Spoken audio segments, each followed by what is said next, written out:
So yes, here is the Justice Society of America and All-Star Comics number 68. As you know from previous short videos, I was outside reading. It rained. I had to bring it inside. It just stopped raining, but everything's wet outside. And it's 5:40, so it's almost time for it to no longer be outside at all. In this particular issue, we got the Psycho Pirate is behind everything, and in Divided We Stand, as Green Lantern attacks the JSA. Well, there's some interesting things about this comic book. First off, Power Girl is extremely young looking. She's probably one of the youngest of the members, except for Star Spangled Kid. So this is before Crisis on Infinite Earth. So the two planets, Earth 2 and Earth 1 are still separated. Justice Society of America is still not part of the history of the Earth Prime, I guess you would say, whenever the Earths all combine into one from the Crisis.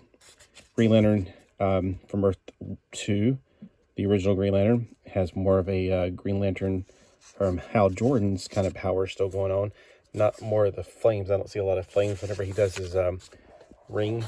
He just creates things that look like it's a little bit more antiquated.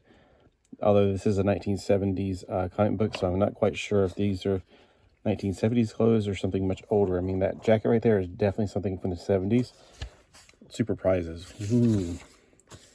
So another thing about the comic books from then, the ads are on both sides, and you can actually rip them out if you want to. I don't want to. I just did it as a kid, but I don't want to do it now. I thought this was really strange too. Dr. Fate, the helmet of Naboo is definitely Egyptian, but there's Jewish stars. I don't understand what that's all about.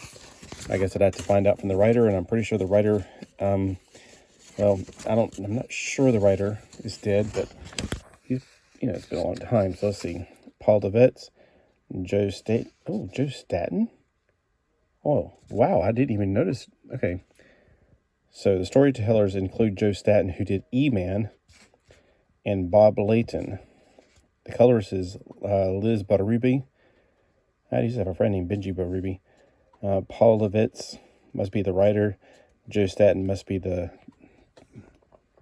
penciler, but man, it's not that much like E-Man. I don't know, I have to guess to look more closely at it. Her face definitely looks a lot different than what I'm used to seeing for her face. Now I'm trying to see if I'm looking at it from a different perspective. Like this is more of like could that be E-Man with different clothes? Oh yes, and didn't we all have one of these when I was a kid? I know I had one. Now my brain is like going, I wonder if this, I'm trying to look for the E-Man in this, the way E-Man was drawn. I suppose so. Well, one of the things I thought was really weird at first was Psycho Pirate is on Earth 2. I thought Psycho Pirate was an Earth 1 Flash villain. But anyway, he's definitely on Earth 2, but we'll find out later on that they have to go back to Earth 1 after he gets pretty much defeated in America. So they hide out on Earth 2. The Flash is somehow or another secretly brainwashed, decides to go and join them. Power Girl can't follow him for some reason. She's just as fast as him, even though he got a head start. She got altitude, didn't see him because he went to Earth 2. He did the vibrating thing. Or Earth 1. See, I get confused. Well, since they figured it out, they went and crashed their party. This is also something I thought was interesting. Flash and Power Girl are going at it, but Flash has had years to learn how to control his powers where he can stop on a dime. Power Girl, not so much. Spoof. And she crashes and burns. Oh, that definitely does look like a lot more like E-Man.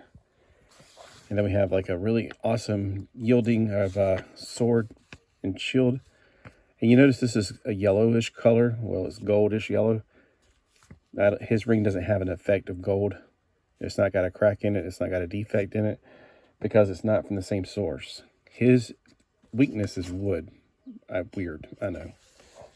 I think yellow is also a bizarre weakness, but it has to do with the color, so I can understand a little bit more. For some reason, Psycho Pirate tries to use his power on the Wildcat, making him afraid. He's not afraid. He's like Daredevil. He has no fear. He says, don't look at your opponent if you're scared of him. Just come out slugging. Ooh, I will pay you $50 for this 1972 penny. I'll go check my piggy bank. Ooh, Legion of Superheroes. And then on the epilogue, as soon as he gets knocked out, they collapse because they're no longer under his spell. They're still on Earth 1, so they're checking out the JLA, headquarters way up in space, the satellite era. Epilogue 2, Police Commissioner Bruce Wayne. That's something different on Earth 2. Well, in the next episode, we're going to be talking about, actually, united they stand, divided they fall. It's the other way around, so it's united we fall. This one was divided they stand. And meanwhile, stay tuned for the annual JLA JSA Classic, Crisis in the 30th Century, which is going to be starting with Justice League 147. I wonder if that's the one where I saw, Blizzard was Xing people out on the screen. But I know that in this particular one, they're talking about, and I used to love these direct currents, the JLA, the JSA, and the Legion of Superheroes all battle Mordru. That's going to be great. I definitely want to pick that up. And when does that start? I got to wait until what day? I got to wait till July 7th. Oh, I have to go back in time and get it. All right, so we got that story. And this used to be like a little newspaper, the Daily Planet, volume 77, issue 26. The week of June 27th, 1977. I always thought that was really cool that they made the Daily Planet inside of your book. There's the cat again banging on the door.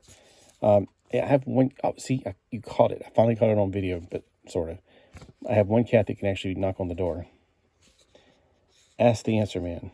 So I'm going to maybe do some shorts of the Answer Man while I go open the door and just prop it wide open because he keeps on knocking to go in and out. I'm getting tired of it. All right, so on sale the week of July 4th. Yeah, I think this Answer Man would be fun to do as a short. What do you guys think? Well, again, I would definitely pick up this issue if I was you. I got mine for $3. I think that was a bargain. And have a great day.